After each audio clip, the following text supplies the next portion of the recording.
Nah, Ustadz, ini kita udah nggak terasa udah 30 menit lebih kita bicara ngobrol tentang kemuliaan, memuliakan seorang istri. Ada pertanyaan kemudian di fase terakhir ini, tingkat kasus perceraian di Aceh nih, terutama Ustadz, dalam setahun terakhir kah atau 2 tahun terakhir, itu dominansi kasusnya apa sebenarnya Ustadz penyebabnya? Ya, kalau kita baca di media, itu hampir seluruh daerah di kita ini angka perceraian itu meningkat tajam. 3 kali lipat dia peningkatannya setiap tahun. Dan umumnya itu gugatan cerai dari istri kepada suami. Bahkan kita lihat hari itu di Jawa Barat itu kan antri gitu ya untuk mengajukan perceraian. Kemudian di kita kemarin yang terakhir akibat ya game domino misalnya. Ya, Aceh besar ya.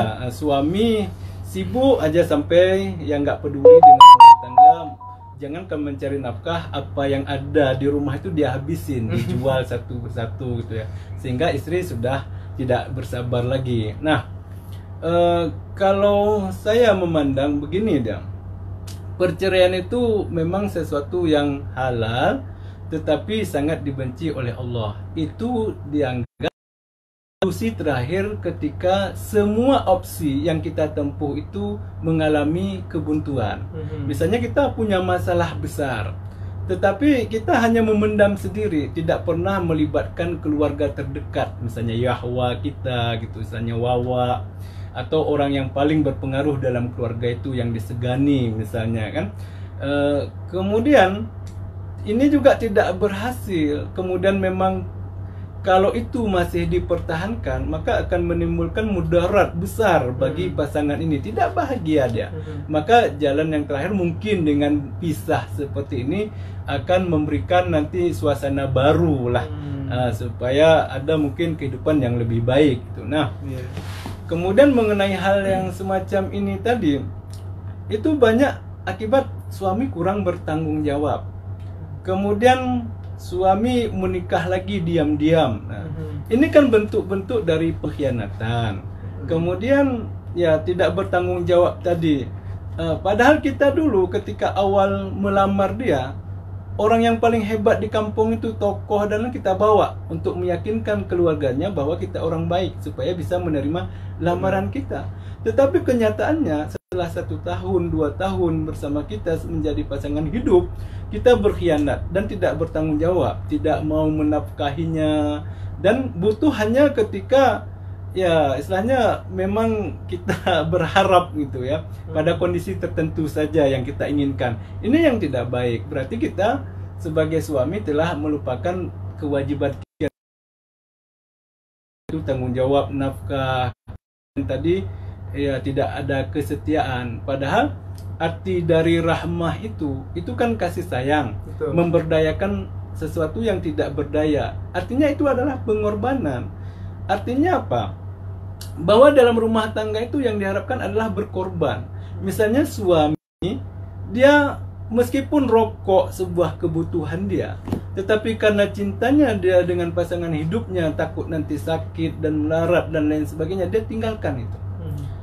Sebaliknya, bahwa dia merasa menonton film sinetron itu adalah merasa kebutuhannya yang begitu luar biasa, tetapi dia tinggalkan itu demi suaminya. Oh, suamiku nanti pulang, dia belum makan, lapar, haus dan lain. Saya memasak, saya tutup TV, saya tutup HP saya dan lain sebagainya. Ini adalah pengorbanan. Kemudian seorang suami misalnya, dia rela ke laut dan lepas untuk mencari nafkah, ke gunung dan sebagainya, itu adalah demi istri dan demi anak. Ini adalah pengorbanan yang sungguh luar biasa, yang harus kita apresiasi. Dan kita sebagai suami tadi harus melakukan evaluasi. Kenapa kok gugatan itu banyak dari perempuan? Apa yang memang keliru dari kita? Entah kita terlalu egois, karena kalau kita egois dalam sebuah rumah tangga, merasa diri paling benar, kemudian menafikan semuanya dari istri kita, itu adalah keliru. Kan ada orang, istrinya banyak ngomong, dibilang ini tuh cerewet sekali orangnya, cerewet sekali. Yang nampak bagi dia hanya kata-kata itu, kekurangan yang satu itu. Dia lupa bahwa kelebihan dari istrinya itu luar biasa. Istrinya pintar bergaul, istrinya itu pintar suka dengan kebersihan. Ini adalah sesuatu positif yang tidak boleh kita pandang sebelah mata. Begitu juga dengan istri. Dia kurang puas, ini kok suamiku diam banget, orangnya kayak apa ya. Tapi dia menganggap ini sebagai kekurangan. Padahal kelebihan dari suaminya adalah punya jiwa kepemimpinan yang luar biasa, kemudian bersedia bekerja keras, kemudian memiliki relasi yang luar biasa. Ini adalah keunggulan-keunggulan. Jadi kita tutup tadi kelemahan-kelemahan tadi gitu ya. Jadi saling bersinergi. Lupakan apa kelemahan dan kekurangannya itu, tetapi yang kita lihat adalah yang positif. Jangan pernah merasa oh ini nggak bisa nih, kita nggak selaras, nggak bisa hidup bersama gitu ya. Ini kok sudah berubah ini atau apa?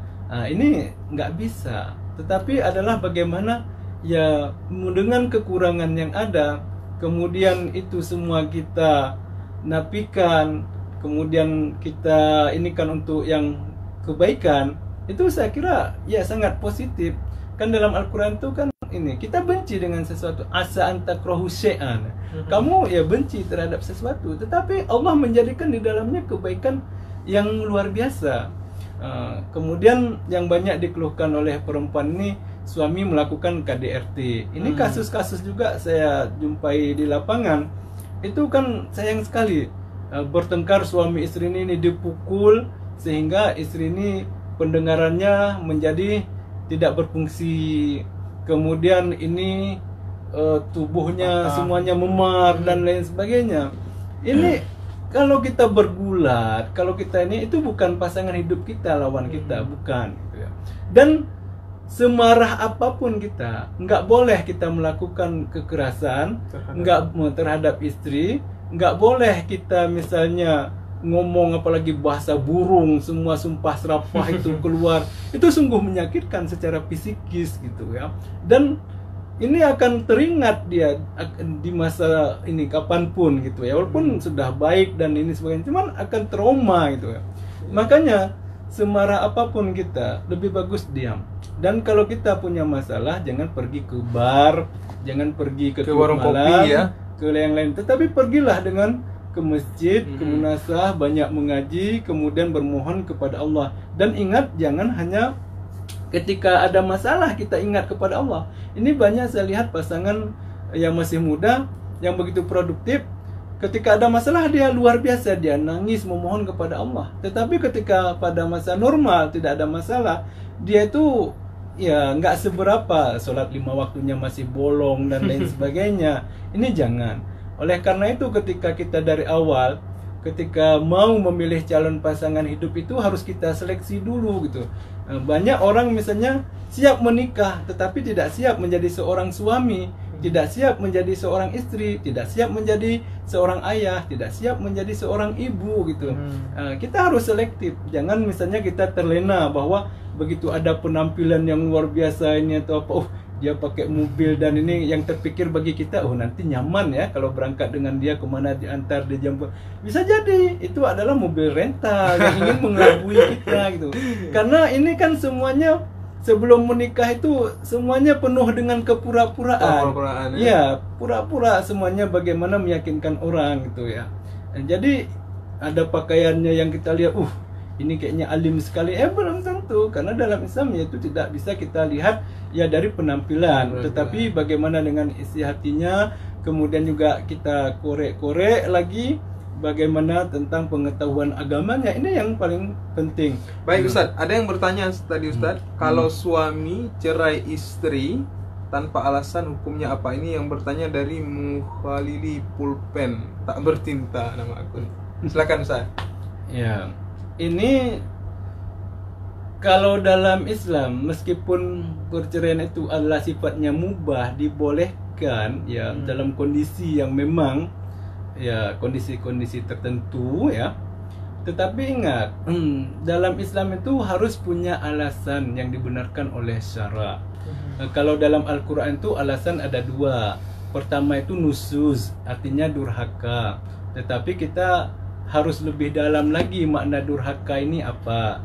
Jangan sampai kita merasa bahwa kita ajak istri kita misalnya, ayo dek sini dulu temanin abang dan dia keberatan, langsung kita anggap kamu istri durhaka. Padahal bukan, dia lagi lelah, dia capek, baru pulang mengerjakan sesuatu dan lain sebagainya.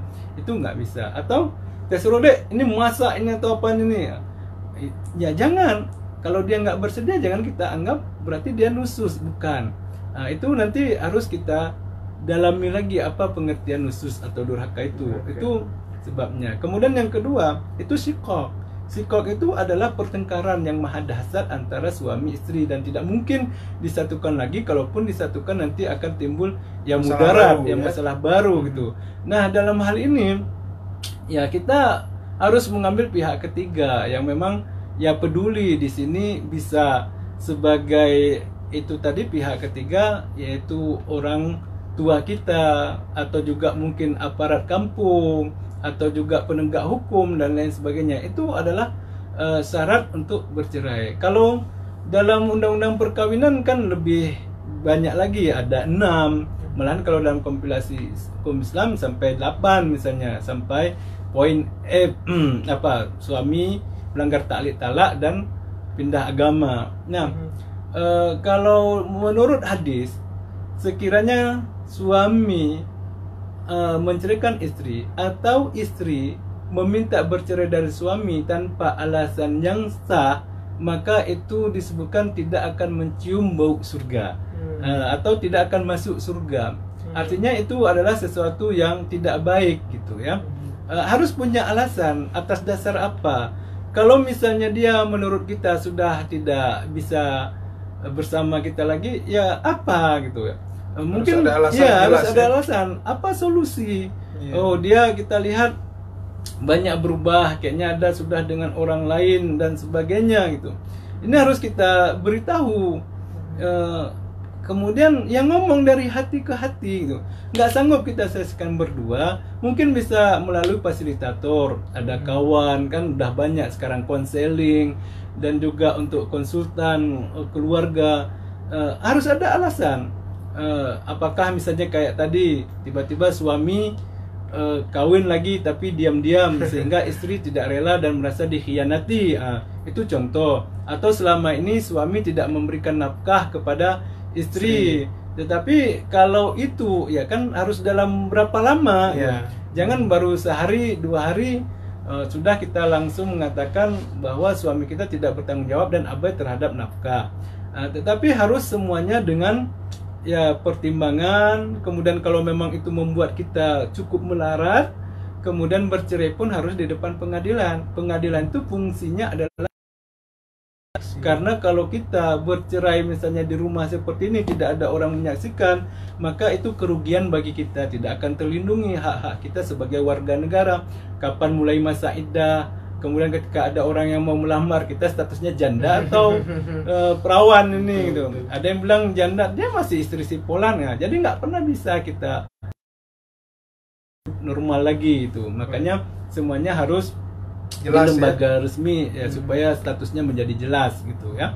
Jadi itu sekali lagi, jangan mudah minta cerai ataupun menceraikan pasangan hidup, karena dalam Islam itu, dalam Al-Quran disebutkan itu, isyarat-isyarat dari Al-Quran sebisa mungkin perceraian itu diperketat. Karena dampak yang paling besar akibat perceraian ini bukan terhadap suami ataupun istri. Kalau suami bisa kawin lagi, istri bisa kawin lagi, tetapi terhadap anak.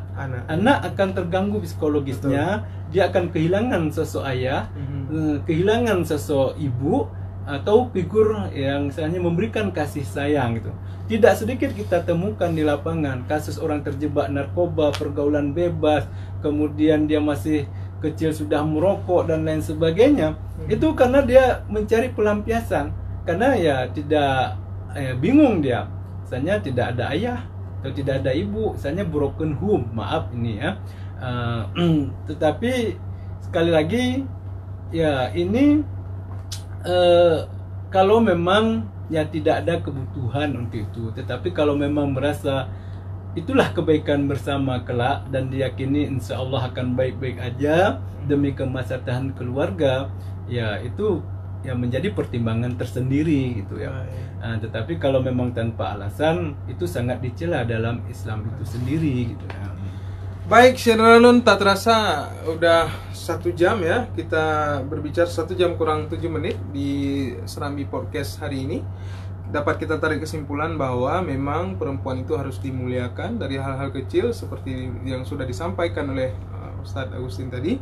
Dan fenomena perceraian seperti disampaikan sejauh ini cukup meningkat, Ustadz ya. Iya, meningkat dan tajam. Semoga kita terhindar dari hal tersebut nih Ustadz. Amin, amin. Terutama untuk kita pribadi dulu ya. Betul. Seperti yang sudah disampaikan oleh Ustadz tadi bahwa suami dan istri melanjutkan hidup masih bisa mencari pasangan yang lain, tetapi anak tentu akan terasa seumur hidup ya, beban psikologis. Baik, Syederalun, kita sudah mendengar bagaimana cara-cara memuliakan perempuan dan tentunya dalam pembahasan kita hari ini bukan hanya seorang suami yang harus memuliakan perempuan, tapi Ustadz tadi juga sudah menjelaskan bagaimana sebaliknya seorang istri juga memuliakan seorang suami dengan garis besar menjaga marwah, menjaga martabat seorang suami. Baik Ustadz, terima kasih sudah berhadir dalam podcast Harian Serambi Indonesia. Kami ucapkan terima kasih kepada penonton ya yang sudah menonton live podcast ini. Insya Allah kita akan jumpa pada kesempatan yang lain dengan narasumber yang terus kita cari beberapa yang lain, dan bisa jadi nanti kita akan kembali membahas soal usrah, soal keluarga dengan Ustaz Agustin. Terima kasih, saya Sumurdani, jurnalis Harian Serambi Indonesia dan Ketua Prodi Hukum Keluarga Pasca Sarjana Dr. Agustin Hanafi MA undur diri dari siaran langsung podcast ini. Assalamualaikum warahmatullahi wabarakatuh.